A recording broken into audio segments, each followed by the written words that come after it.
하나님의 말씀은 로마서 4장 17절에서 25절의 말씀입니다. 기록된 바 내가 너를 많은 민족의 조상으로 세웠다 하심과 같으니 그의 믿은 바 하나님은 죽은 자를 살리시며 없는 것을 있는 것 같이 부르시는 이시니라. 아브라함이 바랄 수 없는 중에 바라고 믿었으니 이는 내 후손이 이같으리라 하신 말씀대로 많은 민족의 조상이 되게 하려 하심을 인함이라.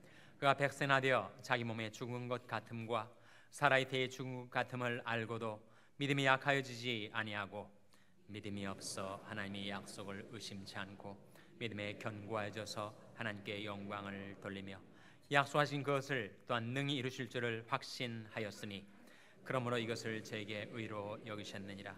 저에게 의로 여기셨다 기록된 것은 아브라함만 위한 것이 아니요 의로 여기심을 받을 우리도 위함이니 곧 예수 우리 주를 죽은 자 가운데서 살리신 이를 믿는 자니라. 다 같이 읽으시겠습니다. 예수는 우리 범죄함을 위하여 내어줌이 되고 또한 우리를 의롭다 하심을 위하여 살아나셨느니라. 아멘. 할렐루야. 서로의 평강의 복을 기원하는 마음으로 샬롬 인사 나누시기 바랍니다. 샬롬. 샬롬. 다시 한번 인사 나누실 때 해피 이스터 인사 나누시기 바랍니다. 해피 이스터. 해피 이스터. 부활절 아침에 부활하신 주님께 경배와 찬양을 드리기 위하여 나오신 여러분 잘 오셨습니다.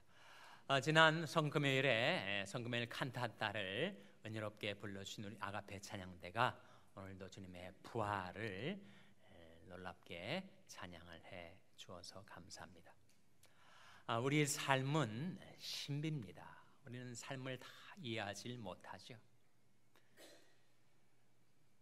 죽음은 더 신비롭습니다. 왜 살다가 죽게 되는 것인지, 죽음 그 이후에는 어떤 일이 벌어지는지, 죽음도 신비롭습니다.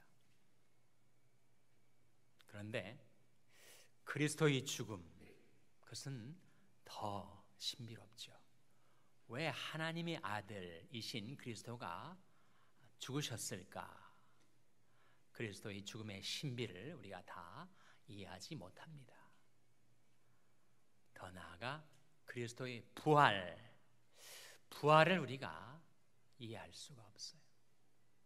그리스도의 죽음과 부활을 우리 이성과 지성으로 다 해득해낼 수가 있겠는가, 이해할 수가 있겠는가?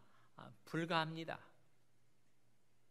근데 하나님께서 은혜로 우리에게 그것을 열어 보여주셨어요. 계시죠. 계시란 말은 10개자의 볼시자, 감췄던 것인데 그 그리스도의 죽음과 부활의 신비를 우리에게 열어 보여주신 것이 오늘 로마서 4장 25절 말씀입니다. 4장 25절 말씀 다시 한번 같이 읽겠습니다. 시작. 예수는 우리 범죄함을 위하여 내어줌이 되고 또한 우리를 의롭다 하심을 위하여 살아나셨느니라. 예수는 우리의 범죄함을 위하여 내어줌이 되고 어디에 내어주었다는 거예요? 십자가 위에다가 내어주셨다. 근데 무엇 때문이라고요? 우리 범죄함을 인하여. 죄의 삭은 사망입니다. 우리가 살면서 지었던 그 많은 죄 때문에 내가 죽을 수밖에 없었을 때 하나님께서 나 대신 독생자의 생명을 희생시키셔서 십자가에 내어주심으로써 내가 죄사함 받을 수 있는 길을 열어주신 거죠.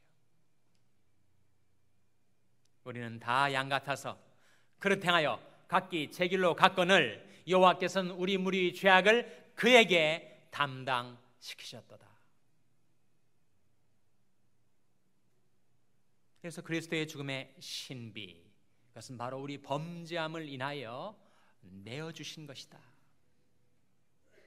그래서 우리 모든 그 빽빽한 구름과 같았던 우리 허물, 짙은 안개와 같았던 우리 죄악들 다 하나님께서 말끔히 도말하시고 재버리시고 우리가 하나님 앞에 나갈 수 있는 길을 열어 주신 것입니다. 내가 내 허물을 빽빽한 구름이 사라진 같이 내 죄를 안개에 사라진 같이 도말하였으니 너는 내게로 돌아오라. 내가 너를 구속하였음이니라 하신 말씀대로 예수는 우리 범죄함을 인하여 내어줌이 되신 것입니다. 또한 우리를 의롭다 하심을 위하여 살아나셨느니라. 그러면 이 말씀이 이해가 되십니까? 전후 관계가, 그 인과관계가 이해가 돼서요. 우리를 의롭다 하심을 위하여 살아나셨다. 그리스도가 다시 사신 것은 우리를 의롭다 하시기 위함이라는 말씀인데 이해가 되십니까? 그리스도의 부활하고 내가 의롭다함을 얻는 거하고 어떤 상관관계가 있는가 하는 거죠. 한 예를 들어보겠습니다. 어떤 사람이 나라의 법을 어겨서 감옥살이를 하게 됐어요. 3년형을 언도받았습니다. 3년간 감옥에서 감옥살이를 하고 이제 석방이 되어서 나온 그 사람은 자기가 전에 지었던 그 죄 때문에 다시 감옥살이를 할 이유가 없어진 것입니다. 이미 죄값이 다 치러졌기 때문이죠. 그래서 그는 석방되어 나올 수가 있었던 거예요. 그리스도께서 땅의 감옥 속에 갇혀 계셨습니다. 나의 죄를 담당하시려고 땅 속에 장사 지낸 바 되었던 그리스도가 사흘 만에 부활하셨다라고 하는 것은 나의 죄값이 다 치러졌음을 사건적으로 선포하신 것이죠. 만일 내 죄 문제가 아직 해결되지 않았다면, 아직도 나의 죄값이 다 지불되지 않았다면 그리스도는 아직 땅 속에 장사 지낸 바 된 채로 갇혀 계셨어야 했었을 것이나 그리스도가 다시 사심으로 이제는 나를 의롭다 해줄 수가 있게 되었다는 거예요. 그래서 예수는 우리 범죄함을 위하여 내어줌이 되고 또한 우리를 의롭다 하심을 위하여 살아나셨느니라. 그리스도가 다시 살아나심으로써 내 모든 죄 문제가 해결되었고, 그리고 하나님께서 은혜로 나를 의롭다 하셨음을 그 사건을 통하여, 부활 사건을 통하여 우리에게 확증해 주신 것이죠. 그래서 부활주의를 맞이해서 우리는 그리스도의 부활의 두 가지 의미를 생각해 보고자 합니다. 첫째로, 부활은 우리가 살고 있는 이 세상이 존재하는 유일한 세상이 아니요, 우리에게는 영생과 천국이 있음을 부활로 보여주신 것입니다. 예수님께서 이 세상에 계실 때 실제로 죽었던 사람을 살려낸 케이스가 3번 있었어요.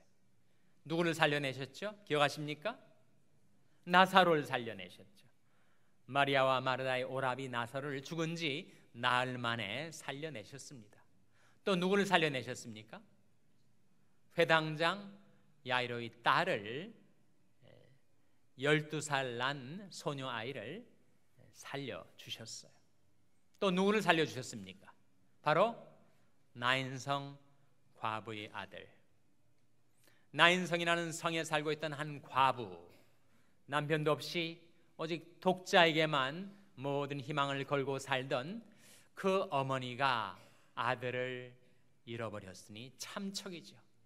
너무 슬픈 마음에 절망 가운데 있었던 그 여인을 위하여 죽었던 그 아들을 살려내셨습니다. 성경에 3번 나오는데 그 사람들, 죽었다가 살아난 그 사람들 말이죠. 그 사람들은 지금 계속 세상 어딘가에 살아남아 있는 것입니까? 그렇지 않죠. 그 사람들은 살았다가 자기 생명의 수완을 누리고 때가 돼서 다 죽었단 말이죠. 그런 의미에서 그들의 부활은 진정한 부활이 아니라 소생, 회생이라고 할 수가 있습니다. resurrection이 아니라 resuscitation이라고 할 수가 있단 말이죠. 그러나 그리스도의 부활은 영원히 사시는 부활입니다. 히브리서 7장에 예수는 영원히 계심으로 그 제사직분도 갈리지 아니하나니 그러므로 자기를 힘입어 하나님께 나오는 자들을 온전히 구원하실 수 있으니 그러니까 항상 살아서 저희를 위하여 간구하심이니라. 일시적으로 죽었다가 회생케 된 사람들은 살다가 죽었지만 부활하신 그리스도는 영원히 살아 계십니다. 그 그리스도가 어디 계신가? 그 그리스도가 계신 곳이 바로 천국입니다. 그래서 그리스도의 부활을 통해서 하나님께서는 우리에게 너희가 살고 있는 이 세상이 존재하는 유일한 세상이 아니다. 또 다른 세상이 있다. 그 세상이 오고 있다. 그 세상 속에 영원히 살 수 있는 생명, 영생을 너에게 주노라. 그 생명을 갖고 영원히 살 곳이 바로 천국이다.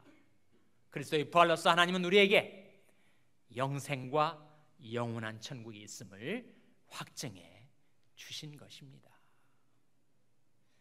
여러분, 우리가 그리스도의 부활을 생각할 때 우리는 계절의 변화를 생각하게 되지 않습니까? 봄, 여름, 가을, 겨울 사계절이 변화한단 말이죠. 겨울이 되면 모든 생명체가 다 얼어붙습니다. 그래서 빛깔이 달라지죠. 회색빛, 잿빛으로 온 세상이 다 덮이게 됩니다. 그러나 봄이 되면 얼어붙은 대지가 녹게 되면서 생명의 온기가 느껴지게 돼요. 초록들이 돋아납니다. 연두색의 생명빛이 온 세상을 뒤덮습니다.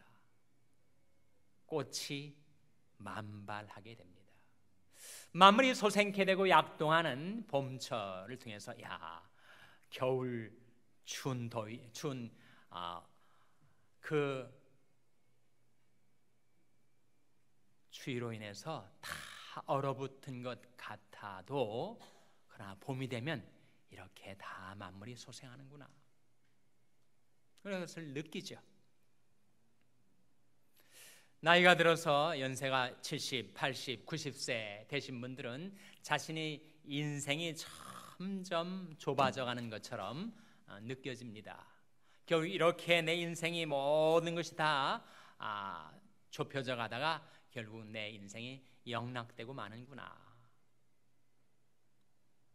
그런 체념, 그런 낙심하는 마음이 들 수가 있어요. 그러나 그렇지 않다는 겁니다.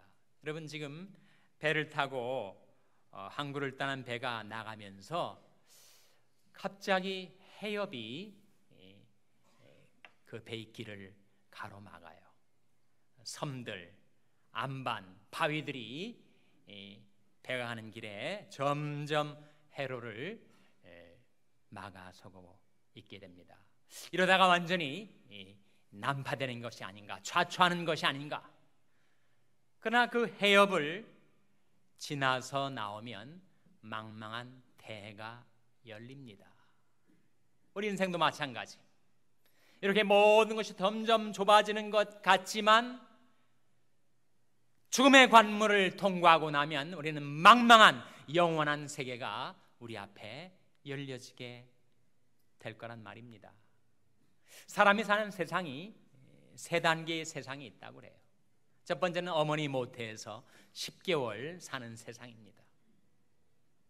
어머니 따뜻한 체온이 느껴지고 그리고 어머니 모태의 양수에서 유영을 합니다.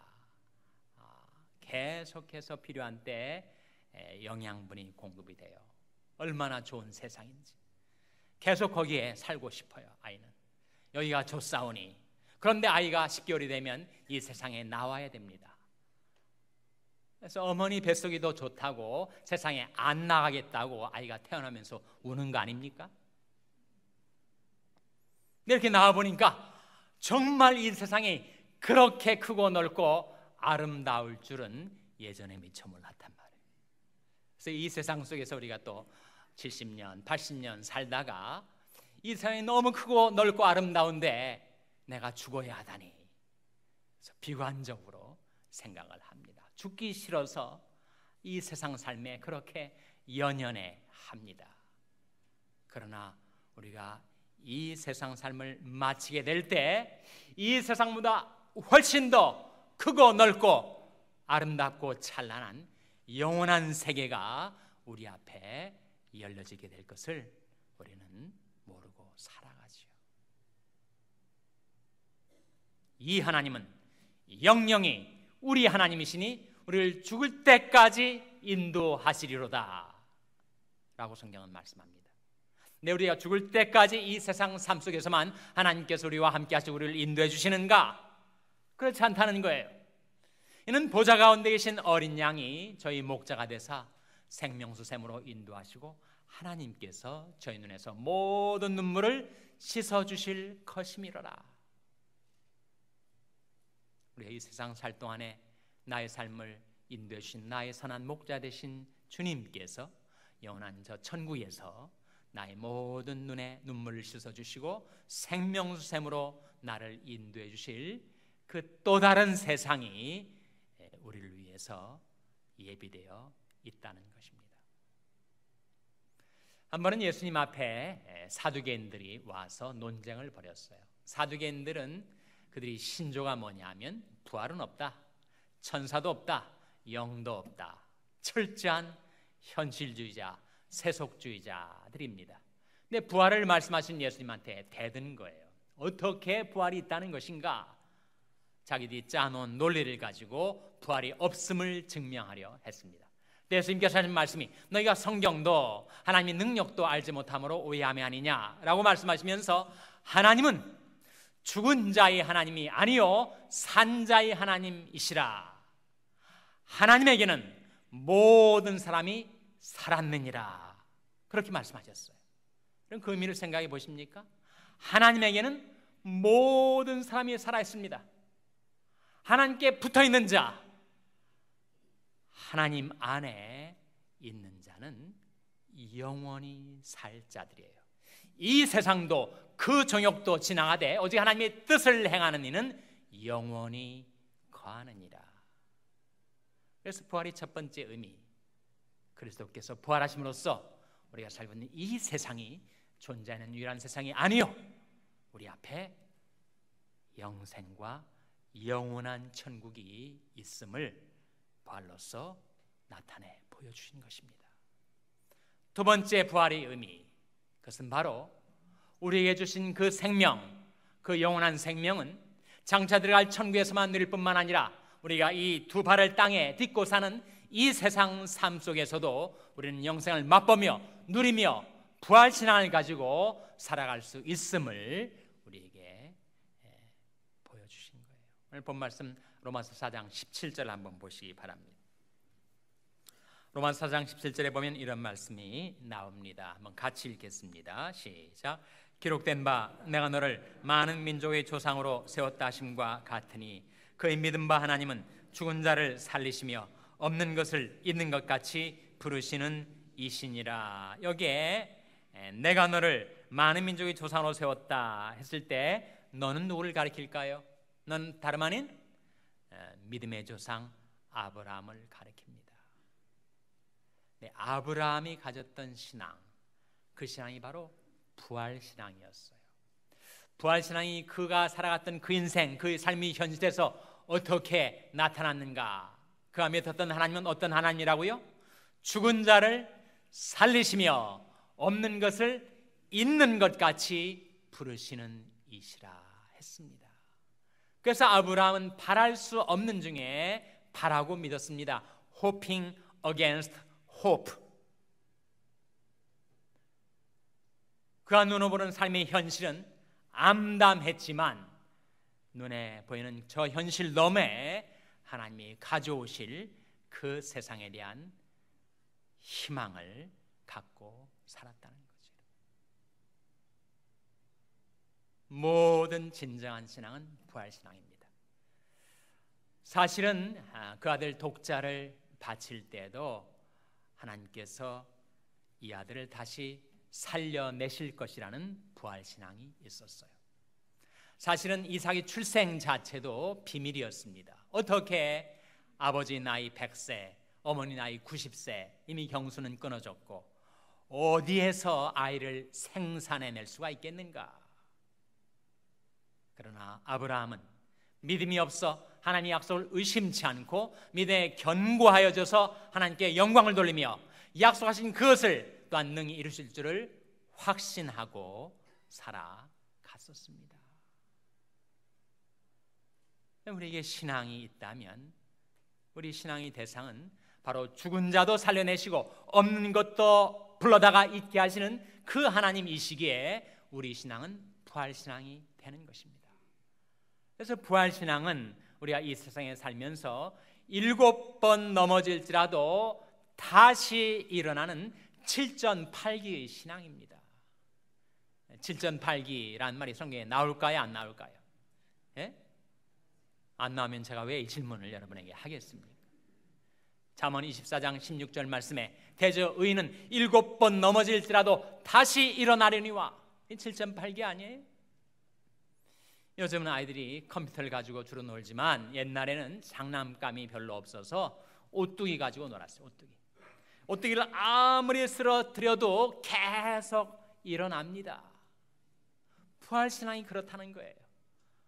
인생에 굴곡이 있고 기복이 있고 부침이 있어서 우리가 쓰러질 때가 있지만 부활신앙을 가진 자는 7번 넘어질지라도 다시 일어나게 된다는 거죠. 시편 37편 말씀에 여호와께서 사람의 걸음을 정하시고 그 길을 기뻐하시나니 저는 넘어지나 아주 엎드러지지 아니함은 여호와께서 손으로 붙드심이로다. 쓰러진 나를 하나님께서 오셔서 다시 붙들어 일으켜 세워주시니 내가 재기할 수가 있는 거죠. 오라, 우리가 여호와께로 돌아가자. 여호와께서 우리를 찢으셨으나 도로 낫게 하실 것이요 우리를 치셨으나 싸매어 주실 것입니다. 여호와께서 이틀 후에 우리를 살리시며 제3일에 우리를 일으키시리니 우리가 그 앞에서 살리라. 이게 바로 부활신앙 아닙니까?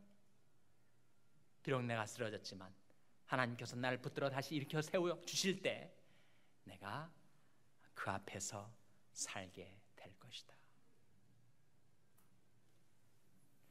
예수는 우리 범죄함을 위하여 내어줌이 되고 또한 우리를 의롭다 하심을 위하여 살아나셨습니다. 예수님께서 친히 말씀하시기를 이것을 너에게 이름은 너희로 내 안에서 평안을 누리게 하려 함이라. 세상에서 너희가 환난을 당하나 담대하라. 내가 세상을 이기었노라.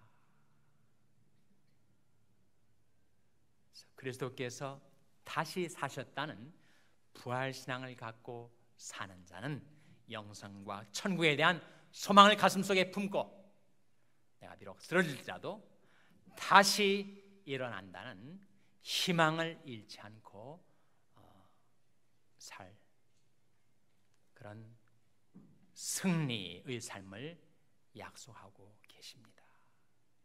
담대하라. 내가 세상을 이겼노라 말씀하신 부활의 주님께서 저와 여러분에게 부활의 능력을 입혀주시고 우리를 하여금 부활의 소망 가운데 살게 해주시기를 주님의 이름으로 축원합니다. 기도하시겠습니다. 하나님 아버지, 부활절 아침에 부활하신 주님께 경배와 찬양을 드리게 하여 나온 저들에게 하나님의 말씀을 들려주신 것을 감사드립니다. 저희들도 주님의 부활의 능력을 힘입어 7번 넘어질지라도 다시 일어나는 부활의 신앙을 갖고 살게 해주시고 영원한 천국과 영생에 대한 소망 잃지 않고 살아갈 수 있도록 하나님 저희들을 붙들어 주시옵소서. 이 모든 말씀을 예수님의 이름으로 기도하옵나이다. 아멘.